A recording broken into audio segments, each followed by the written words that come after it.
नाड़ी के संबंध में नाड़ी विषय के बारे में सब लोग जानकार है, परिचयकार है। इसमें अभी बहुत सारा काम बाकी भी है। Let me ask one more question. That in this Nadi, especially Agastya Nadi, and many other Nadis always, there is a Shanti-Deeksha. What do you think the importance of it? Is it something that people should take it very seriously? I think let's first take again the beginning, the why. Just a simple question: why these mega consciousness beings edited these, I would call it, in the individualized traces, blessings, in fact, for us. It is to bring us, as we said already, more and more in that direction of salvation, and that on that road we do not have to suffer so much. In that sense, we see already the complete Vedic approach of it, because all the Vedic means are, in fact, meant for one thing: that we on our road, in the direction of salvation, do not have to suffer so much.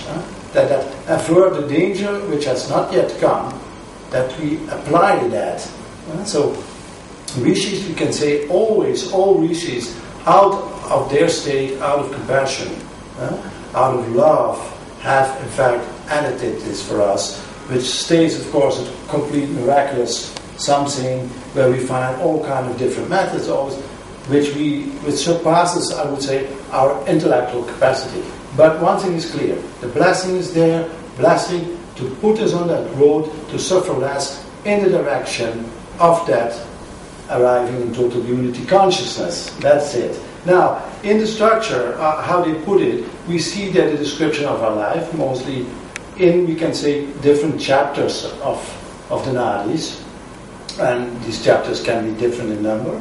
We could very often see that they are parallel in numbers with the houses as we see them in Jyotish, first house, second house, third house, etc., and the signification.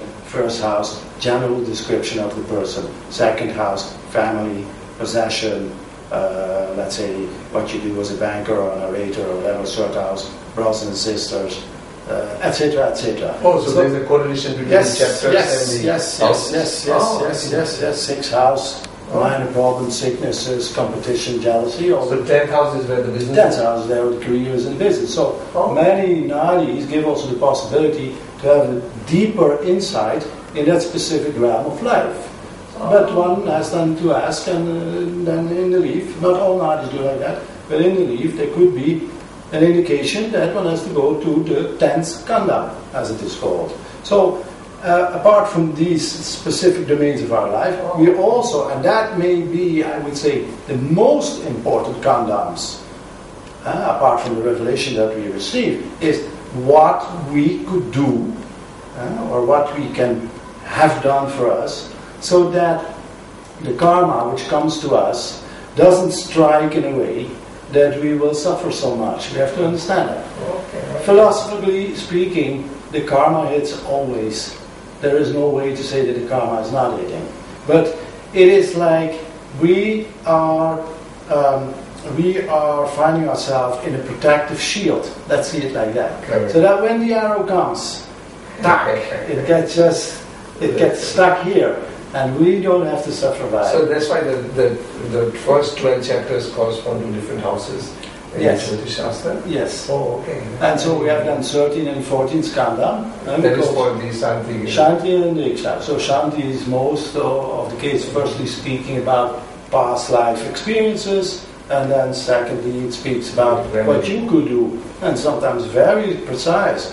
There may be a problem in the family, or you as a father, you are doubting about that there is enough coherence in the family, or there are family problems, and you are sent maybe to Alanguri, because the indication is that you'd have to do their Archana to Lord Guru, because the Guru aspect in your life has to be enlivened at that moment. And since I would say the order as given out by the Pandit in the Sankalpa, the direction, in fact, to the energy that is generated there is directed towards the family. pujas that they suggest is linked to the particular house on the chart? Let's say that the pujas and everything that has been done has always a connection, we could say, somewhere to the actual Jyotish situation, houses or planets, houses, planets, the status of the planets, the transits. We can hear somebody says, oh, you now have Nashtana Shani, so that period will not be so good for you. And so there will be all kind of connection. I'm not saying we understand it always, but partially we can understand it. And so that is then happening, and then that energy is directed or in the direction for having marriage, or for having happy family life, or for having not too many sorrows on account of the finances, or whatever it may be. So that another part, very important, what we seem to forget very often is we giving. We giving to the poor, we giving to the handicapped, we giving to life. When we give to life, we give to God, we could say. Great. And when we give to life, when we give to God, God and life gives to us. Excellent. So the best remedy normally when people have not enough, have no living, then we see very often it is because of some past life karma, which as we read it in the 13th, in the Shanti Kanda, but at the same time with the indication, look, you did that, now give. How do you want me to give? I have nothing. Give. Give what you have. Give. And you will be given. So all the time we see how that is connected. So dhanams we should not forget. There is no spirituality, I would say, without dhanam. There is no progress without giving. The whole evolutionary process is by giving, finally. Yes. Now, then there are, of course, very specific indications which mantra could be used to give some more polishing of this part or that part, whatever. And that we find in the 14th skandha, which is then the Deksha Kanda. There, very often we see very specifically the mantra that has been given out that you can use personally, or which you could bring to Pandiji, who knows exactly what he has to do with that and how to do it. That is his profession, that is his work. So these two things, I would say, or three things. The Nadi, receiving the Nadi is already, I would say, a great blessing. But that is 100% connected to, I would say also, to the 13th and 14th skandha. If you go for Nadi, then tell yourself before also, if I say A, I also say B, because they belong together. Just make some remarks about that. And accompanying people and seeing people who just want to know a little bit more about their lives and a little bit playing with the situation. And then in the end saying, oh, but I don't want to do that, what they tell me. That is nonsense. Yes. That is ridiculous. They have already forgotten the miraculous, that it's really a miracle that the thing exists and that you get to hear all that. Yes. Yes. Yeah. So, and then it's get too much for them, or they don't want to put the necessary finances, which may vary. They don't want to do anything for it. And then I've seen many people not doing what the Nadi indicates. Nadi says, take care, there could be a little sickness coming then and then, it's not so nice. Afterwards your life will be good, but now take care, do that and then that. And they don't do, they fall sick. And this is not a warning, this is also not saying that there would not be another way out, because that's not how it works. That level of love is omnipresent. But here we may say, at least, that these are very well directed, canalized, I would say, possibilities for us, so that we upgrade, I would say, our, like favorite guru from me said, make from your horror scope a happy scope. Thank you, sir. Good evening, everyone. This is part of our workshop 2011, and one of our objectives of this workshop is to take the interview and share the experiences of eminent people who have the experience of going through the Nadi. In that respect, I would like to request Mr. Pieter to come on and, So how are you doing? Fine. How are you yourself? Oh, I'm doing fine. Pieter, sharp intellect. I see you have a beautiful Jyotish stone there. Put on a good cake. Yeah, this is from Satya Sai Baba. It was materialized. Beautiful. Pieter, I would like to kind of give the viewers a little idea about yourself first, and then if you can throw some light about your first Nadi experience. Yeah, my first Nadi experience. It was in fact all in the realm, as we all may know, that we can go through periods in life. and suddenly there's a new period announcing your life, you don't understand so much what is happening with you. I used to be in business, I used to be in designing, etc. I used to be in the business world, traveling a lot. Look the same. And it was in fact in those days that I found out that my life started to have new ingredients which I could not explain. Now I've always been somebody interested in Jyotish, visiting Jyotishis, etc. But then I also felt that these Jyotish people would announce things about what they called Mahadasha. I don't know if you're familiar with that word. Big period. I've been going in a big period, and that period that would be something really fantastic on all levels. And in fact, all that they said did not come through. It was just the opposite. I was feeling that I had more distance towards things. I was not interested at all anymore in the work that I would be doing. Things like that. And it happened really that I would say, how can it be? Is there not the knowledge? I've always seen Jyotish as being somewhere a limb, one can say, of the Vedic literature, which is in fact giving us the tools that we can explain everything. And still nowadays I believe that. But I saw at the same time that somewhere human beings are not able to use the right tools, or that their consciousness is not high enough evolved to be able to use these tools. So that altogether brought me in a state of mind saying there must be something different. Happened a day that I was on a kind of vacation in the Swiss Alps, and that I met a friend, the architect, who said, I found a very interesting book. It's about Palm Nadi library in India. I'd never heard about these kind of things. And I said, oh, can I read it? When you're ready with it. He brought me the book, and the same day I read the whole book. Because it really grasped by it. It was in 2003, I think. 2003. What he was explaining in the book, in fact, what hit me really very, very hard is that one thing, everything is known. Everything in the universe is known.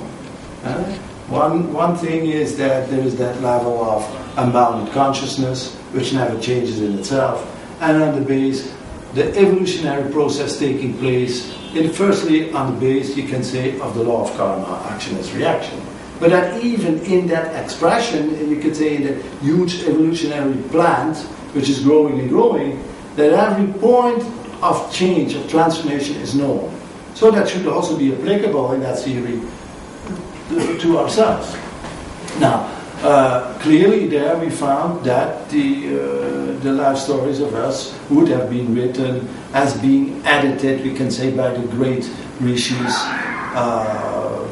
and that I would become interested in having a reading that was obvious. So I tried by internet to find some connections and etc. And I didn't really feel what I wanted, and I also had not the means nor the connection to come to India and say, well, let me try something else. Until the day that I happened to receive, by intermediate of someone who helped me a lot with this, certain Mr. Kim Parsel, who later was known as Swami Satyadani, to come in contact with a little Jiva reader. I say little not because it's not of value, but because of the fact that he's not so known, who did the Jyotish-based Agastya Jiva Nadi reading for me, where I felt intuitively, yes, this is saying much more. This took into account the changes I had to go through, also part of the suffering I had to undergo, and giving some good explanations about my life, how you can go through the tunnel, and where you can also see the end of the tunnel. And only by seeing that already, you do a lot of good. So like in 2003 you read this book, and then later on you found out through this Nadi reader more about the Nadi, and you had the first reading. So this was, that was my first reading. 2004? 2003, 2004, something like that. Okay, and what was your reaction after the first? You felt convinced about it? Yes, I felt rather comfortable by it, and I also did, the indications that he gave, the pariyars, as they call it, that remedial measures. I felt you have to do that, and also that it had an impact on me. It was the feeling like I have to go through this period, but not by resisting, not opposing anything, more than, I would say, accepting the situation as it is, feeling that the evolutionary stream anyway goes forward, and just be there and be as happy as possible and go with it. So you were already in Jyotish during that time? Even I did some Jyotish, although not so much. I knew some. Okay. And then I understand now, recently you had a reading about the Ravana Nadi and some more reading. Can you throw some more light on that? Yeah, there were some different readings also by visiting India, having the possibility, being guided by person also like Mr. Oak, who did once again a great service to us. So in that sense, we had the possibility to taste, I would say, from different Nadi Granthas, and also I would like not to forget the presence of the Samhitas from the north, because we have the Granthas, Nadi Granthas in the south, and more the Samhitas in the north, which seem both of inexplicable and inexhaustible richness, I would say, for the upgrade of human existence. I understand you also invite people from that part of the world that Yes. live in Brussels. Yeah. What has been their experience and what is their reaction? People who were kind of maybe typically into a Christian religion, and for them this may be something different. Let me say that the people that surround us, that those people are, I would say, all seekers on the spiritual path, and so that they have also that sensitivity and also that inner possibility to go for new things that go beyond, I would say, our traditional religious borders, and that in fact the revelations as brought by the different nadis to them have created means of upgrade for their personal individual lives. Okay. And last question, where do you see in future about your journey through this Nadi Shastra and astrology that you're working? I don't understand. In terms of future, would you like to pursue more in-depth study of Nadi? Yes, absolutely. In that study of Nadi, of course, one is always interested in what one can do for its own evolution, in that sense. But how I experience it is that these are very powerful tools, that the Nadi in itself is a blessing already, a blessing from one of the rishis, we can say one of these individualized expressions of God, we could call it like that, that already is something fantastic, and that we get there where you could say the engine could turn a little bit better, that tools are handed over, okay. so that we can fine-tune our engine. Yeah, so that accurate refinement process may take place, because let's never forget that in fact the goal of the rishis that I would like to express, the goal of the rishis is that we come in fact to that state of liberation. Yes. Yes. That should also be Yes. really taken into account if we want to know if we have a good Nadi or not. Then that vision and that goal of liberation, we coming back to that eternal ocean, should be taken into consideration. And we should not forget that very point, that these differences are there. Good. Okay.